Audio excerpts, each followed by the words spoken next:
The drive back was loud, not from the music, no, the radio was off, not from traffic, he had taken a quiet route. It was loud because you were talking and talking while chewing, a dangerously adorable combo that should probably be illegal. He had barely shifted the gear into drive when I knew you were gonna text me, I mean, okay, maybe not you, but like deep in my bones, I felt it, in my gut, in my aura, like sixth sense, except mine is for love. You popped another sour candy in your mouth, making your face crunch. You dramatically, sour but addictive, like heartbreaks in K-drama. Jungkook turned his head briefly to glance at you.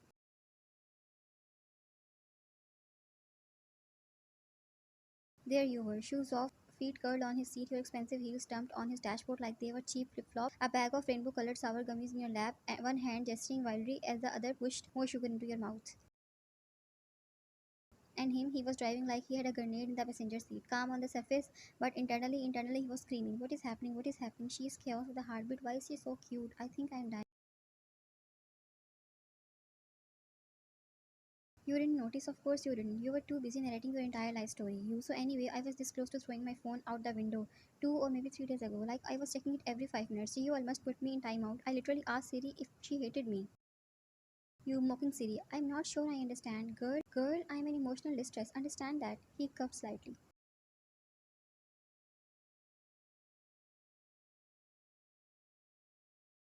You just looked at him innocently and offered a gummy. He refused. You pouted. You're fine, but if you die from sugar deficiency, that's on you. He muttered something about surviving just fine without sugar, but you were already on another topic. You also have a younger brother, Bong. Your total menace, 16. He's apparently a heartthrob now, but he looks like a monkey, honestly. Like girls wait at our gate just to see him skate past. He skates like on a board. I don't even know where he got it anyway. I told him if you break any girl's hearts, I am telling it to mom. You also second date idea, theme park, roller coasters, matching hairpins, fried corn dogs screaming to the void. I can already see it. Jungkook screaming is so loud by holding my hand like I'm a hero. He side-eyed you amused. Jungkook, you really think I'd scream on a roller coaster? You squinting. You almost screamed when I kissed your cheek. He didn't scream. He flinched, but yeah, close enough. He coughed again, trying to hide a smile that betrayed him. Meanwhile, now your feet were up, tapping the dashboard to a beat only your brain understood. Also, your car smells nice, like mint and clean linen. You give clean boy vibes. Hot professor with glasses who smells like aura and breaks hard on the way to the campus cafe because he's so coolly cool to waste his time in women and dating. But now you have me, okay? So booked. Totally out of market, mine. Chinko Krista bro, do you always narrate everything out loud? You popped another candy.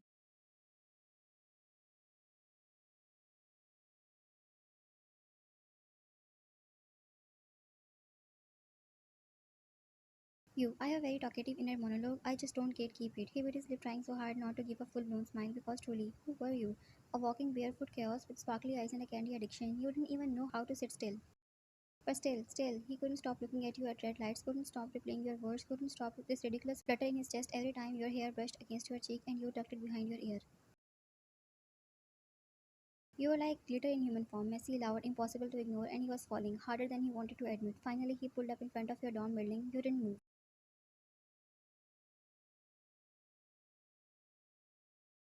You just turned to him with the same spark you had all night and grinned. You thanks for the ride, Professor Hart. He gave you a deadpan look. Jungkook, we are really calling me that now? You shrugging, only on special occasions. You feeling your toes like first dates or every other date.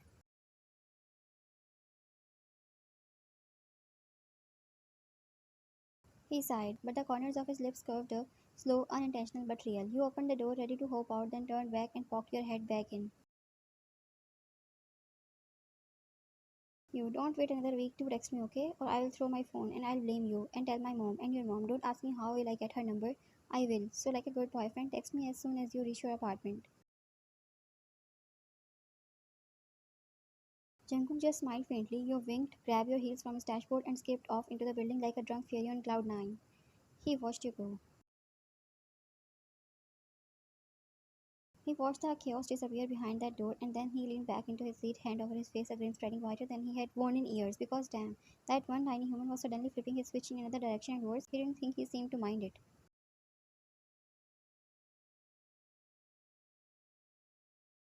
The moment the elevator dinged and you stepped out into the hallway, your body vibrated with excitement. No, this wasn't just excitement, this was romance novel worthy after first date, high level euphoria. You were floating, practically levitating. And then, bang, you kick dorm door open like an action movie heroine on a mission. You screaming, Jiu.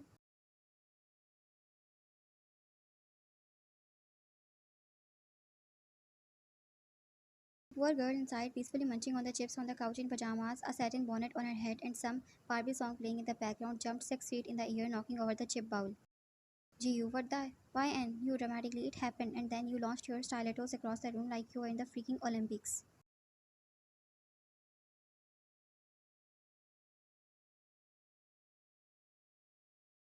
One hit the door, the other hit the floor with a loud clunk. Gio ducked like if she was in a war zone. Gio, girl, what happened? Did you get kidnapped during date and escape? Did he make you pay? Did he ghost you at the end? Did he? He was spinning. He laughed. He smiled. He hawed at cotton candy stall. Gio, deadpan. Oh my god, someone call Vogue.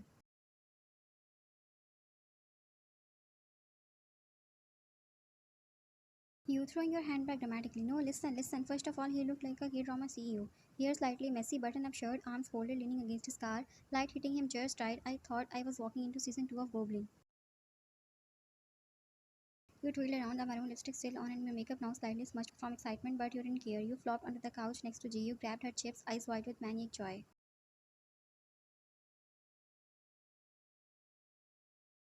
He opened the door for me, held it, didn't even say anything, just nodded, and I felt my knees quiver. I swear, G, my bones disintegrated. That's how hot it was. G, munching. Okay, hot CEO vibes. What next? You mouthful of chips. We had dinner at a place where the fox said 4 times, not three. Fancy place, no ketchup on the table. Gio mock gasp. He's rich. We are in. You shaking her shoulders. Then I said, let's go to the Han River, and he went and held my hand. No resistance, just followed me like a loyal puppy. Gio snorting. Now the code professor puppy transformation arc.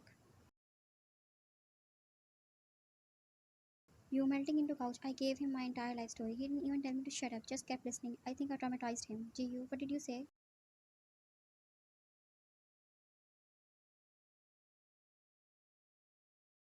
We are already dating, that he should take care of me, that my favorite color is pastel sky blue, that my brother is heartthrob, that we should have a second date in amusement park and scream on roller coasters while wearing matching bunny hairbands. Do you please tell me you didn't say all that? You beaming. I said all that and then some, and he still drove me back without throwing me out of car. You threw your arms in air like a gymnast finishing her routine. You even smiled like a real human like this. You turned to her and attempted the shy little half smile he had done, except yours looked like a squirrel having an identity crisis. Gio sipped her soda, unimpressed. Gio, so you traumatized him, fed him free monologues, made him hold your sweaty hand, and declared marriage. You nodding exactly, and I put my feet on his dashboard with no shoes. Gio grabbing her phone, I'm texting your mother. You screamed and tackled her.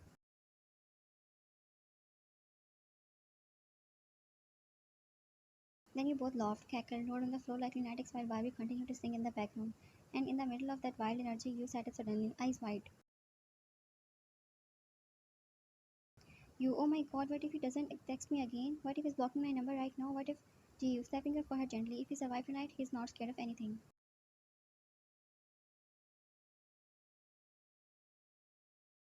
Paused, nodded, and flopped down again, still in your fancy dress, makeup smudged, one heel under the table, the other missing, but your heart, that was racing, because for the first time, you didn't just read about love, you lived it. He pushed open the door to his apartment with one hand, the other raking through his hair in exhaustion. The moment he stepped in, the soft click of the door shutting behind him echoed through the silence. Silence is his favorite thing, usually.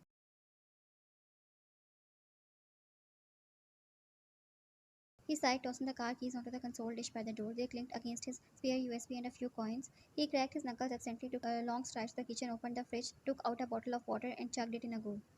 But right now, the silence didn't feel peaceful. It felt odd, empty, lonely even. He stood there frowning faintly. The apartment was dim, cozy, filled with the faint hum of his fish tank and the ticking wall clock. But his brain, it was loud. Your voice. Jungkook, you drive like an emotionally stable man. How boring. Speed up. Do you like daisies? No, wait. You give off more of a sad rose vibe. You should smile more. Not in a creepy way, just more like this. He chuckled, literally chuckled out loud alone and immediately froze. What the? Did he just laugh by himself? He stared at the bottle in his hand like it personally betrayed him. No way was he so far gone that your voice was echoing in his silence. He exhaled, pressing his knuckles into his forehead. Jungkook, she's driving me insane, he murmured. Ting, he blinked. His phone screen lit up. A message from Kim Wyan. Chaos. He swiped it open.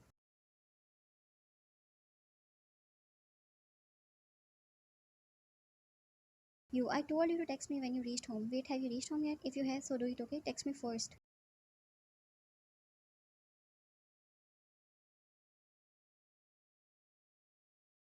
I'm not going to text you first. Do it. Come on, you hot man.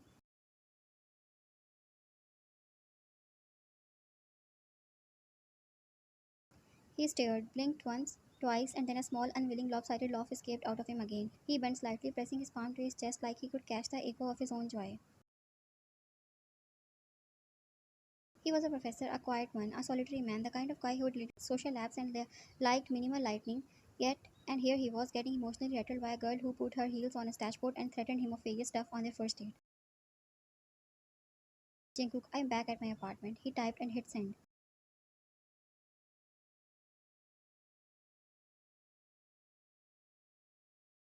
Immediately, the typing dots popped up. Finally, I was about to block you out of spite. You men are so slow.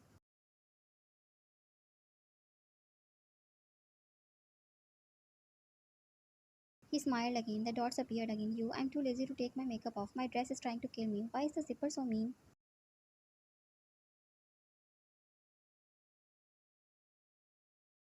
Also have a little glitter in my bra that fell when I was applying it on my eyes. What even? How do pretty girls survive?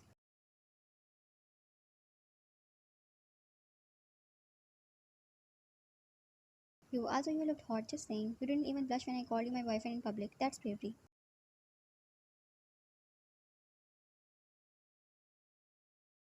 He shook his head, the kind of smile curling on his lips that softened his entire face. He leaned against the kitchen counter and typed back, Jungkook, you're blabbering again. Your reply was immediate.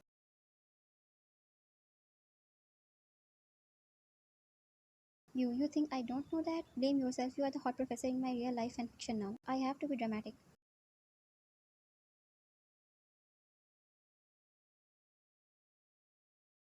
Also I'm craving ramen.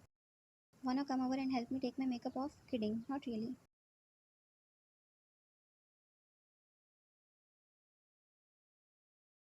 Jungkook smiling slightly. Go to sleep, Kim Wan.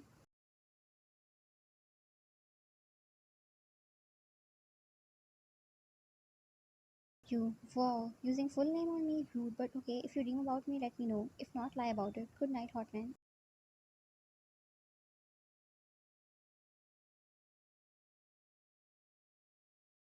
He stared at the last message, shook his head, and chuckled. Again louder because for the first time in a long time, maybe forever, someone's presence filled the cracks of his quiet life, and for the first time in forever, he didn't want silence back. He wanted you. 2 days later, the lecture hall emptied slowly after the bell rang, students groaning about assignments, stretching stiffly, and some still trying to get a last word in with the cold, silent Professor John. Someone yawned dramatically, another snapped a gum bubble, and a third was loudly complaining about the upcoming quiz as they slouched out of the lecture room like dying extras from a drama. You were sitting at the back, chin resting on your palm, staring at the front like you were calculating quantum physics formulas, but really you were just watching him, your professor, your date, your boyfriend, your man, and your Jungkook.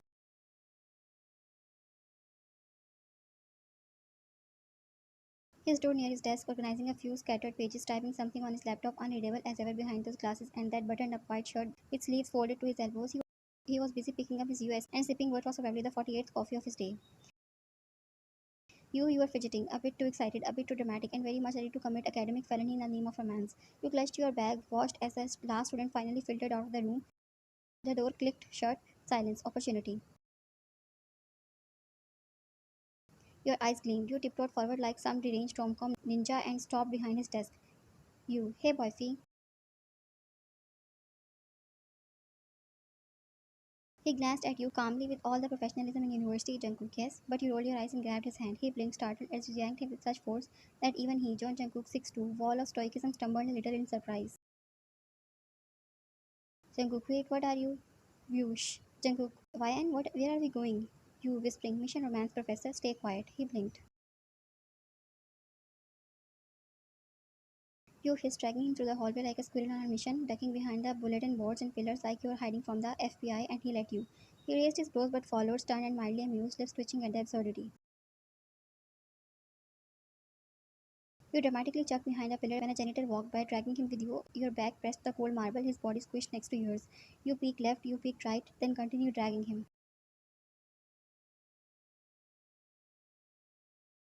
Jungkook, are you kidnapping me? You, yes, Jungkook.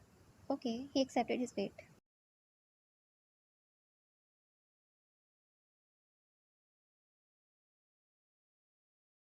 You yanked him to the back of the university building where no one really roamed, a quiet alley where broken vending machines lived and doggy cats had their mafia meetings. You spun around and pinned him against the wall. Literally, with both hands on his chest, he blinked again. Jungkook, what is happening? You huffed, looking up at as your heart thumped wildly.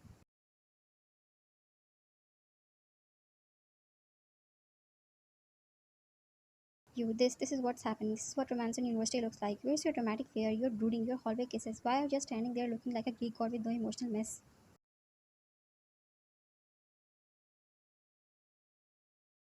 He looked down at you, trying very hard to understand your emotions. Jungkook, I'm not sure I'm following the script correctly.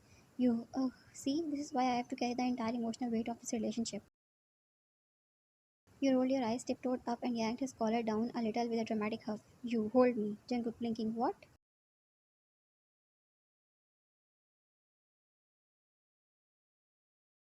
You, I said, hold me, Mr. Tall, dark, and emotionally constipated. He finally let out a small laugh, resting his hands cautiously on your waist. Jungkook, like this?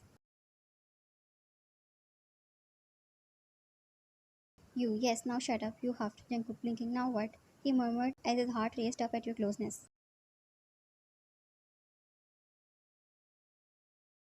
You dead serious. You sneak away after class, you pin your secretly dating professor behind the building, you pretend to be innocent in public, and then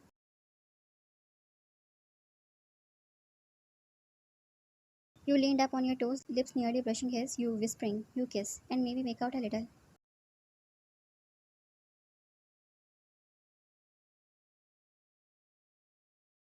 Jungkook, throat dry. That's very specific curriculum. You snake laced your fingers behind his neck. You, romance novel logic, learn something. And then you kissed him. At first it was soft, warm, lips moving slowly, testing. His hand stayed at his sides for a second as if his soul left his body and forgot the password to re-enter.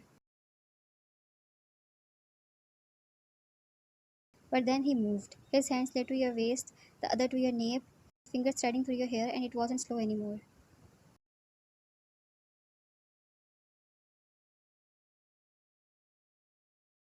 It was messy, like he was trying to memorize you, like he was catching up on a thousand unsaid things. You gasped against his lips and he hummed into the, tilting his head, deepening it. Your hands clutched his collar. Jungkook, between kisses, you are going to be the doom of me. You muffled, better me than another coding assignment. He chuckled, which somehow made it hotter. Somewhere far away, loud sounds followed, probably another group of students walking by. You didn't care. We should do this more often. Vitamin K, K for kiss.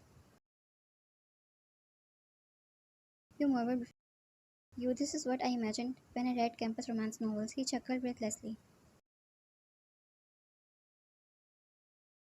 Jungkook, voice muffled, you are unbelievable. You, thank you, I try. You pulled back finally, face flushed, hair a mess. He exhaled, forehead leaning against yours, both of you breathless, disheveled. Just then, a cat jumped out of a trash can nearby. You shrieked, you clutched him, he held you. You both stared at the cat that now sat bored and judging, licking its paw.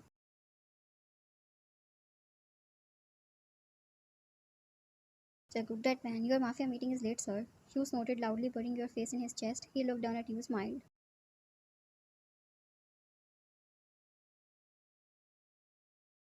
His hair was ruffled, his collar was wrinkled, your lipstick was smeared, and your soul floating, just vibing. You peeked over your shoulder.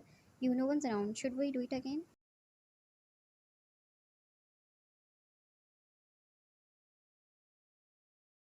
He coughed, pretending to adjust his shirt. Jungkook, we are literally in university. We should wait to go home. This university had seen worse, I swear. You giggled, grabbing his hand again. Let's go before someone catches us. You still have your reputation. I have none to protect, so I am good. And yes, don't you dare to act professional with me. I don't care if we are in university or National Assembly. Jungkook, you say something. He sighed and planted a soft kiss on your forehead. Jungkook noted.